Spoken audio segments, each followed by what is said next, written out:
Très heureuse de vous retrouver encore branchés sur l'étoile numérique. Bonsoir mesdames et messieurs et bienvenue à vous tous à cette édition vespérale du journal. Au sommaire, Moïse Katumbi Tchapoué, gouverneur de la province du Katanga, a reçu ce vendredi les responsables de la Société nationale d'électricité de la capitale et même de sa province. C'était pour leur adresser la question de la qualité de la desserte en énergie électrique dans la province du Katanga.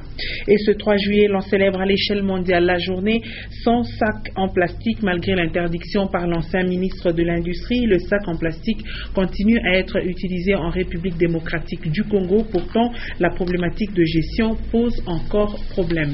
Une fois de plus, bienvenue à ce soir Actualité. Comme promis, le chef de l'exécutif provincial Moïse Katumbi Tchapoué a procédé au lancement des travaux de réhabilitation de la route Lubumbashi-Likasi. C'était ce vendredi 3 juillet 2015. Suivez ce reportage de Nono Landou et Stéphane Chiffre. Comme promis, longue de 120 km, la route Lubumbashi-Likasi doit être réhabilitée de bout en bout sur toute la partie actuellement en dégradation. Le gouverneur de province, Moïse Katumbi Tchapoué, en a officiellement lancé les travaux ce vendredi 3 juillet à partir du village Nguya.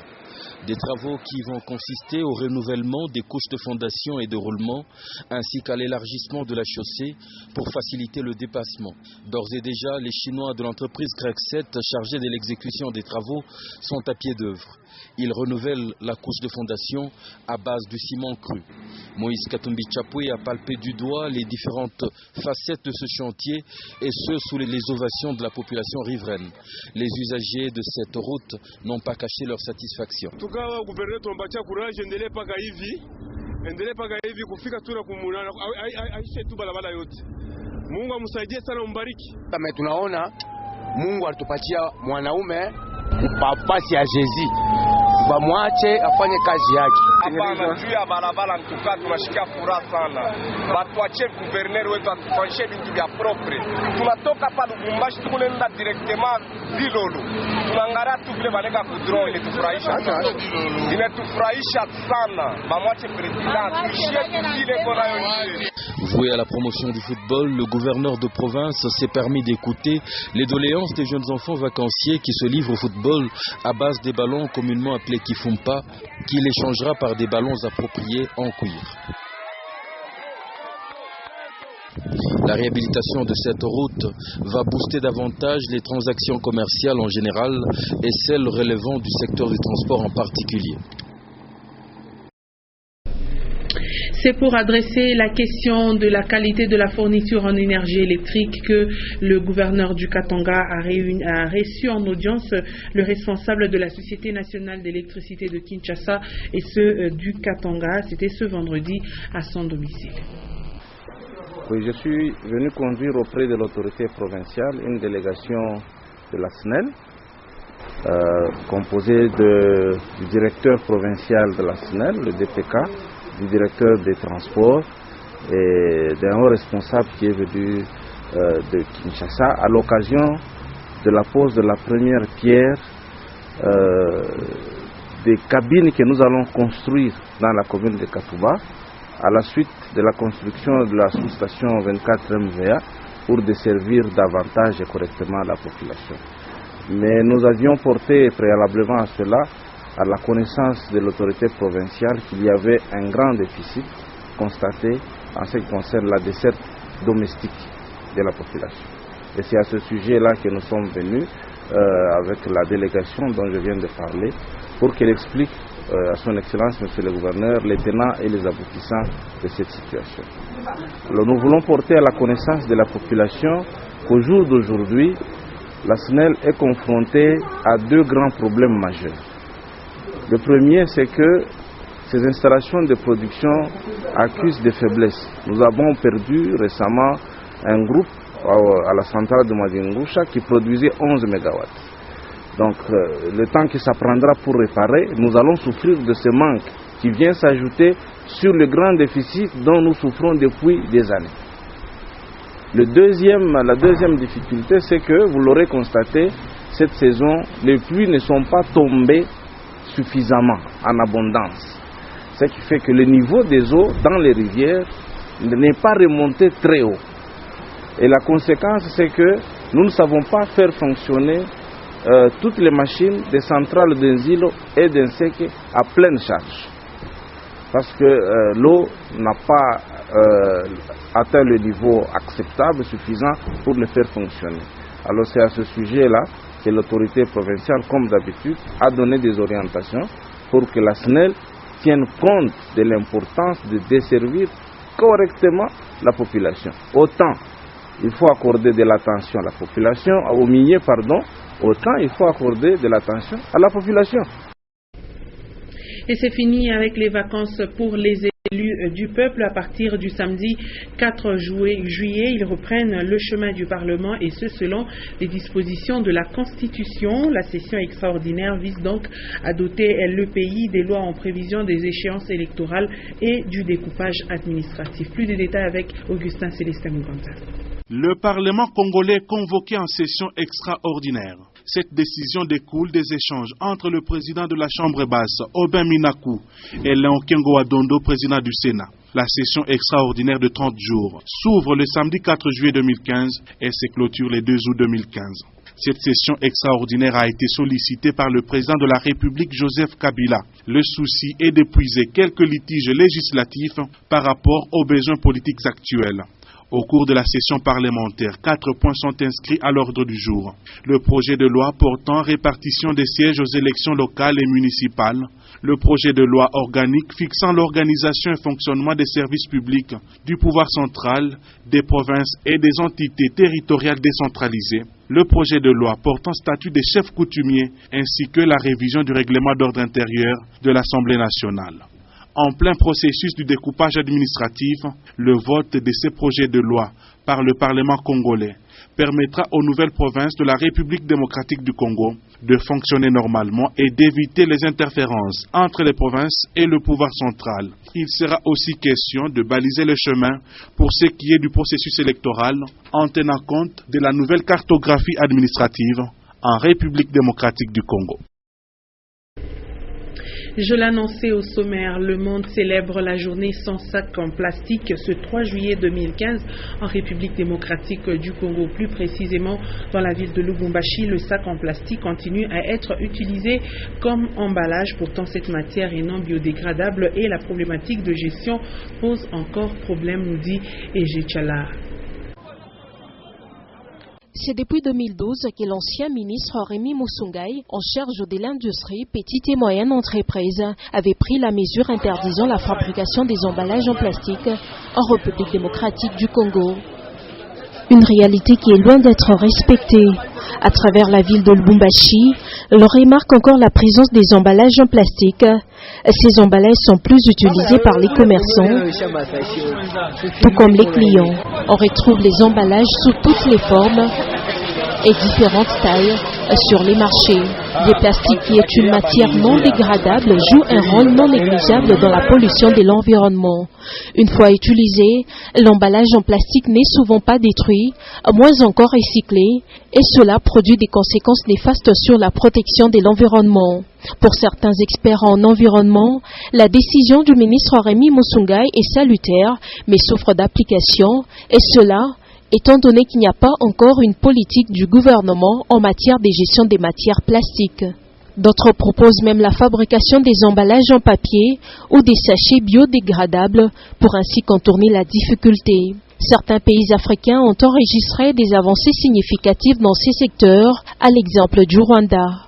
Une autre piste des solutions pour lutter contre l'expansion des matières plastiques serait aussi une politique efficace de recyclage des déchets plastiques.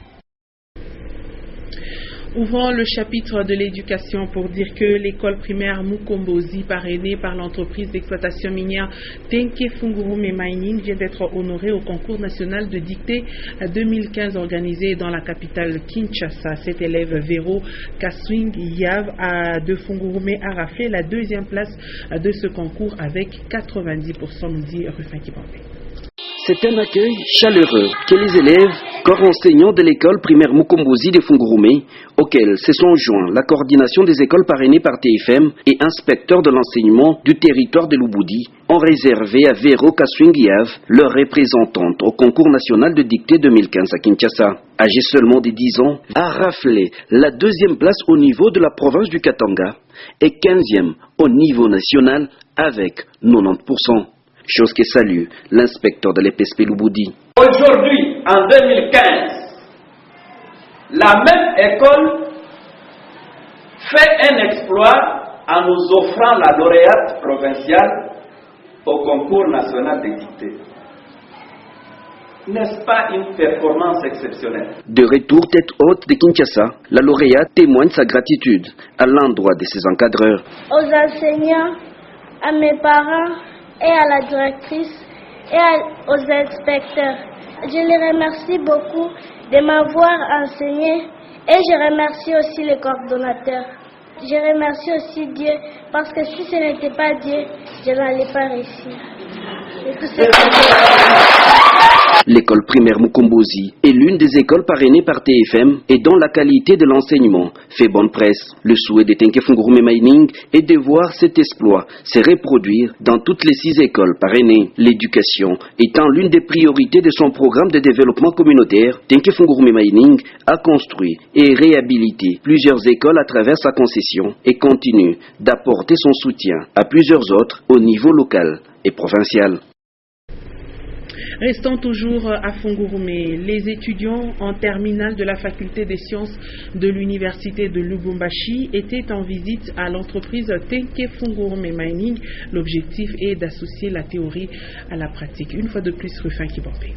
62 étudiants du département de géologie de la faculté des sciences de l'université de Lubumbashi ont effectué une excursion géologique de 3 jours sur le site de Tenke Fungurume Mining, sous la conduite de Pascal Mamboué du département de géologie TFM et de 2 professeurs assistants. Ces étudiants de 3e bachelier équivalent du terminal en géologie ont eu l'occasion de tout voir et de tout apprendre sur la cartographie et la minéralogie de TFM.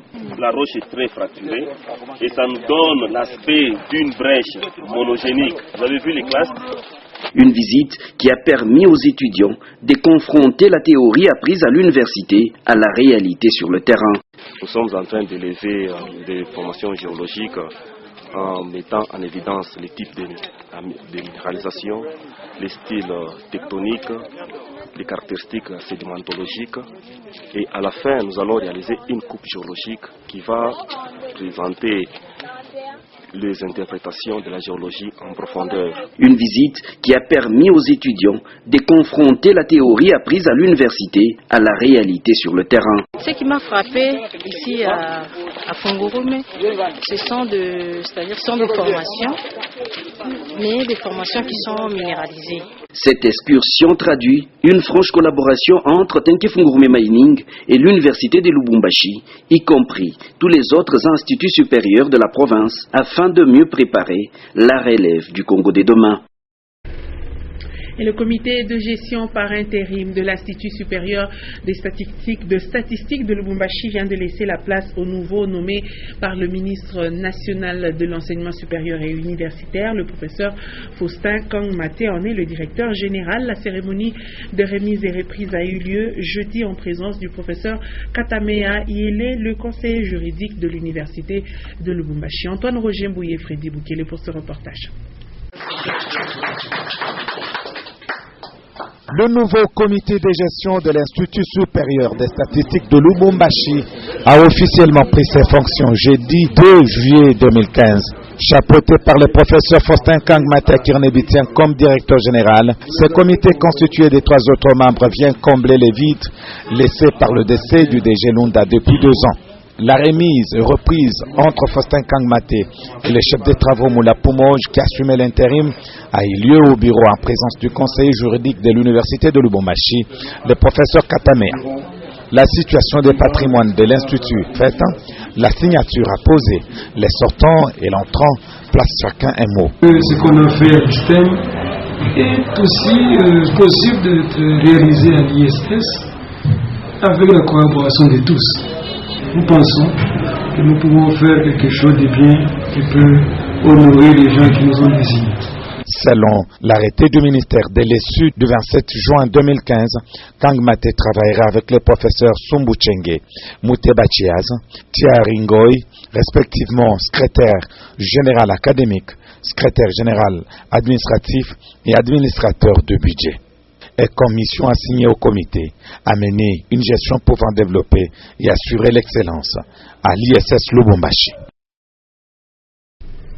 Le maire de Lubumbashi, Jean-Oscar Sangouza Mutunda, a convaincu les vendeurs du marché mounois que leur lieu de négoce ne sera pas détruit. Les marchands avaient barricadé la route pour protester contre la spoliation de leur lieu de négoce. Après le passage de l'autorité urbaine, le calme est revenu. Maurice Mazel, reportage. L'office de l'inspecteur provincial de la police nationale congolaise a servi de cadre à un échange avec le maire de Lubumbashi sur l'état des lieux sécuritaires de la ville. Le commissaire divisionnaire adjoint Jean Bosco Galinga ambitionne, avec la collaboration de la population louchoise, mettre fin au vandalisme, à l'insécurité et à toute forme d'antivaleur. Ils ont tablé avec l'autorité urbaine sur plusieurs aspects de la vie.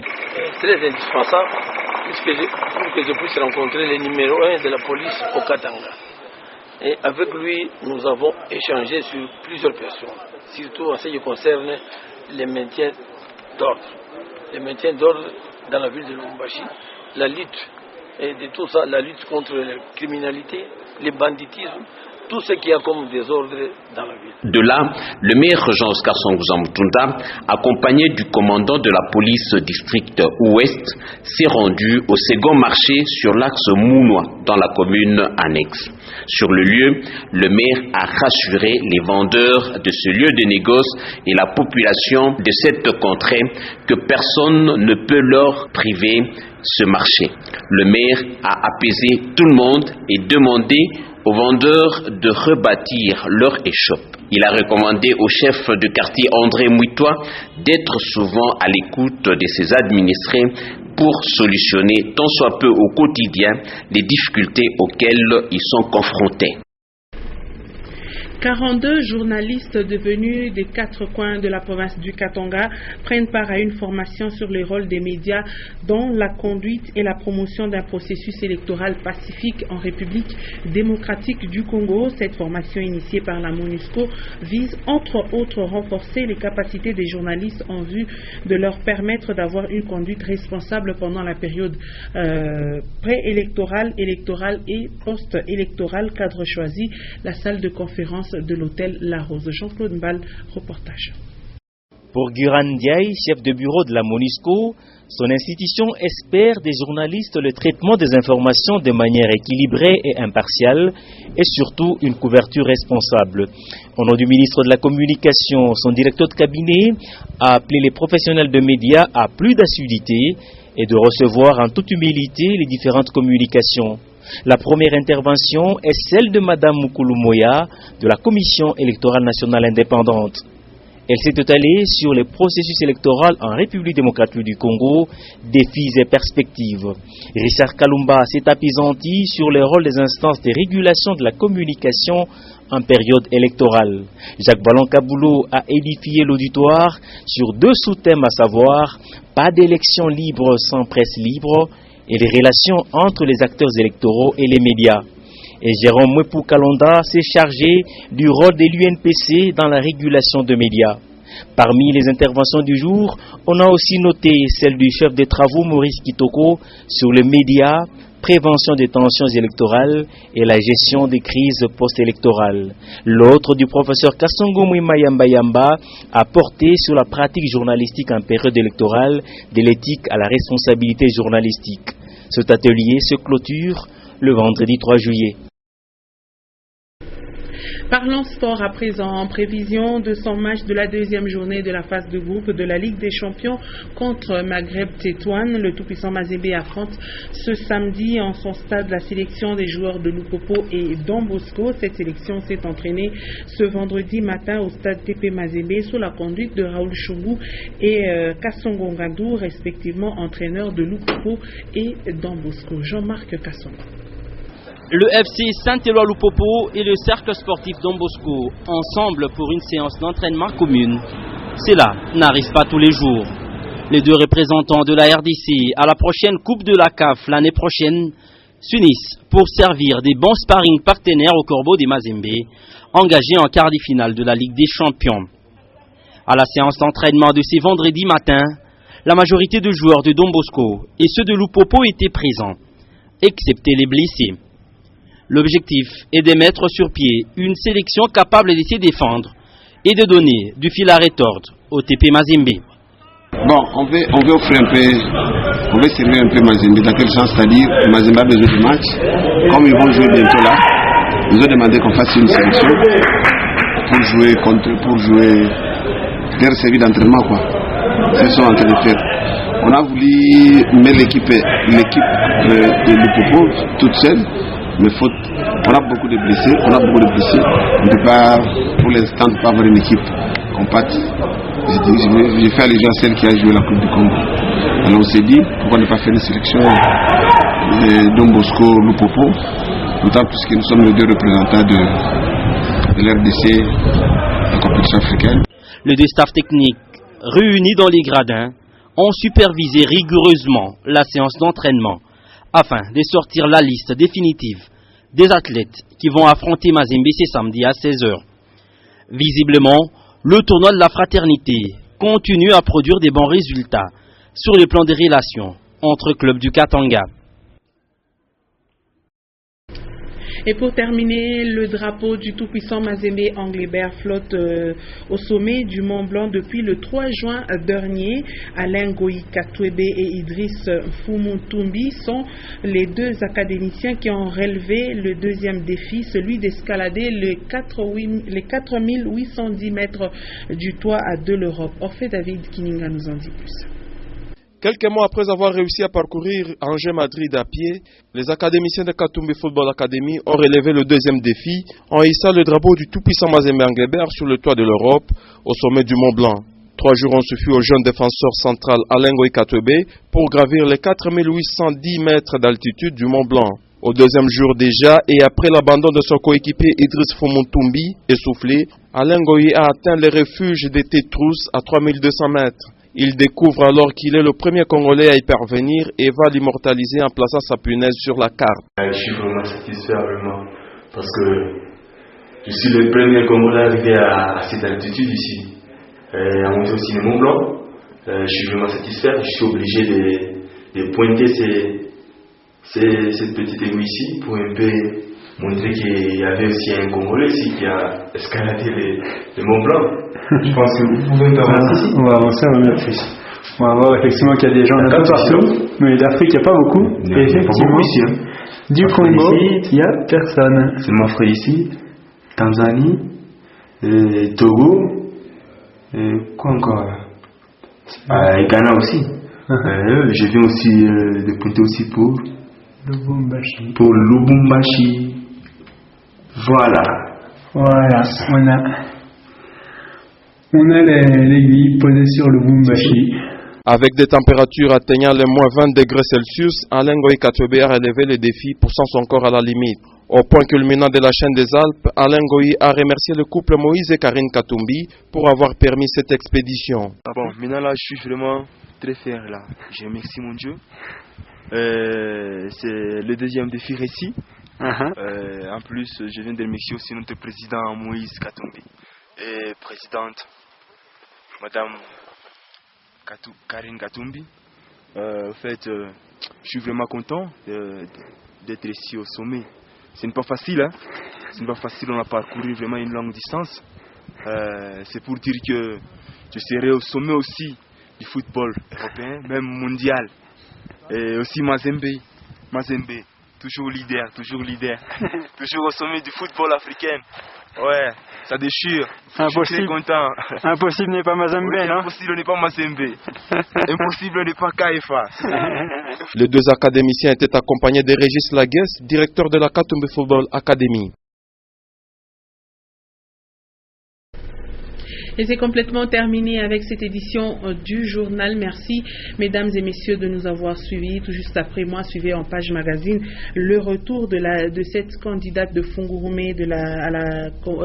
du concours, voulais-je dire, national de dictée. Et puis vous suivrez aussi en page magazine la visite des étudiants de géologie de l'université de Lubumbashi à Tenke Fungurume Mining. Les autres rendez-vous avec l'actualité, c'est à 21h les news en version française, 21h15 celle en version anglaise, et à 23h Lumière Moussaou va vous informer. Je vous retrouve demain à 17h30 et 19h avec ce même et réel plaisir. Bonne suite de nos programmes.